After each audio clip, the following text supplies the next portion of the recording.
nonprofits. Those 240 jobs, that whole scheme of funding will expire at the end of this week. The Senate, in their wisdom, has decided not to extend that. And so these people are just kind of going to fall out of employment at the end of the week.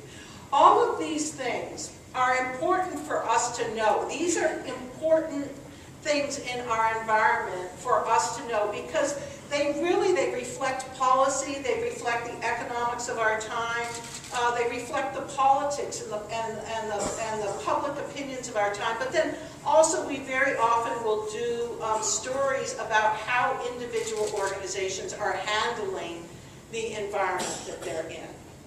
It's all very instructive. I feel like I'm many, many times wiser this year than I was last, just watching those stories every single day. I think they're helpful just to managing your organization. But, I travel around a lot too, and while we're doing the newswire every day, I feel like I cannot understand an area unless I travel to that area and talk to the people in it. And so yesterday, when I was wandering around Helena, I heard a lot of stories that in some ways were very familiar, but in some ways were really unique. They reflect the personality of the geography that you're in. And so what I'll say about the trends that I'm going to talk about in the environment is that very often these trends are very, very sensitive to geographic differences. And so things that might be extreme, show up with extreme seriousness in California are going to show up with less seriousness here, while things that are extremely important to you here don't mean a whit to the people in California, right? But there are some overarching things that are happening that I think affect all of our work. And I'm going to try to touch on some of that and how they show up in different areas. So for instance, I want to talk to you for just a second about something that happened last year in Philadelphia, or in Pennsylvania, which is that they just couldn't get around to passing the budget. They just couldn't. There was an argument about how out of balance the budget could be, and it took them a very long time over 3 months, to pass the budget. In the meantime, they did not pay nonprofits. And so nonprofits basically were taking out lines of credit, using their lines of credit, using up their reserves, just hoping against hope that the budget would get passed and that they would get paid. That was fairly hair-raising for a lot of organizations, but fatal for others. So there was a subset of organizations whose economies, organizational economies, were so sensitive and so frail that many of them went under. Does anybody know who those organizations might have been? Child care organizations. They just went under. They're built on a fairly frail kind of economy. And given that a lot of them were small, could not get lines of credit, some of them actually were home-based and whatever, they just disappeared. That's a whole infrastructure that basically got decimated in Philadelphia.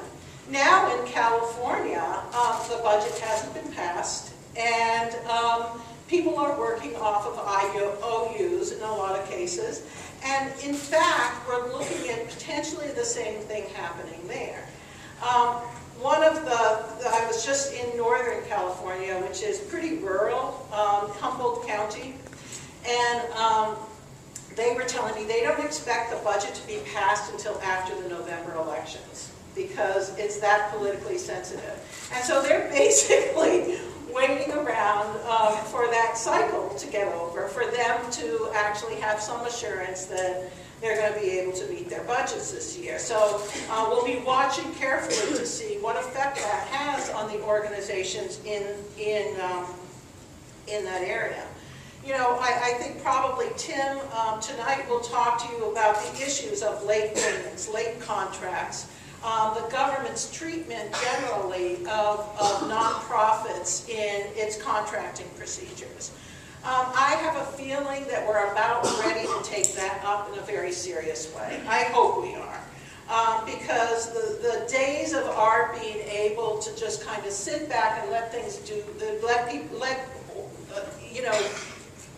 people, our partners, do things to us that they would not do to other vendors should be over. We just cannot afford it anymore.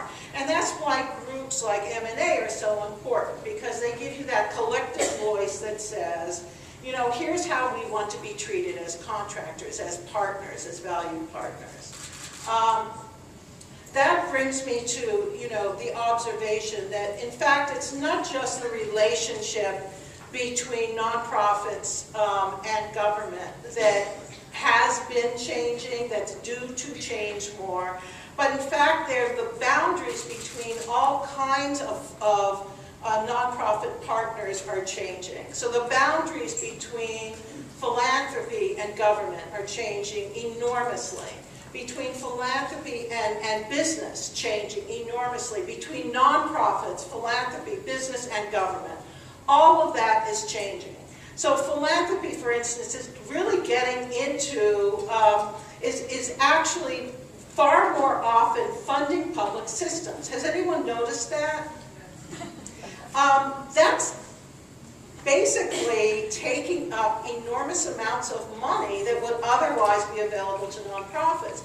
Philanthropy, we published an article a few years ago where somebody at the Annie Casey Foundation, who at that point was the vice president of the Council of Foundations, or president of the Council of Foundations, was saying that no longer should philanthropy see nonprofits as its major partner.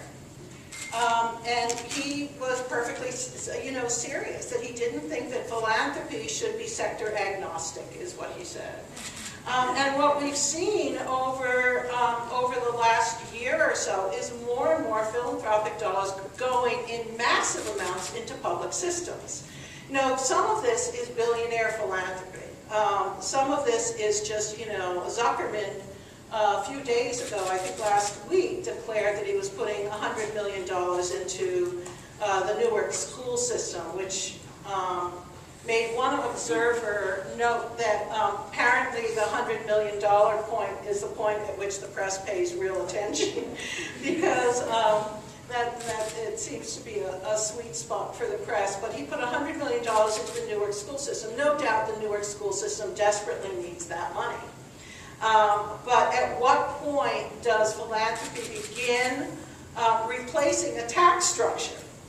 And what does it mean when you have billionaires, extraordinarily rich people, paying into public systems? Doesn't that mean that they have extraordinary influence over those systems? So you'll see a lot of this kind of discussion actually happening on the international level, where the Gates Foundation is very active.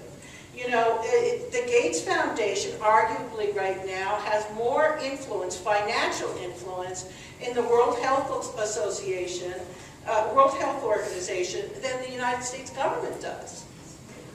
That's kind of breathtaking. And so you have to wonder, what's that shift going to mean? Is public policy, is world policy really going to be run by a limited number of large philanthropists? It's kind of a little bit frightening. And some may say that's a kind of a conspiracy theory, but you have to remember that there are 3 decision makers at the Gates Foundation. 3! Okay? And that holds some opportunity that may be anti-democratic. It just, it needs to be considered by us as a potential problem. This sector really is about collective voice. It's about organizing collective voice. You work on behalf of a community. Your board is supposed to reflect that community, make you responsible to that community. If from this very, kind of many collective voices, we cannot muster up the kind of power to to say, well, we really, like, we know what our communities need. We want to help, develop the responses to our communities. Then we're kind of abdicating our responsibility to our communities.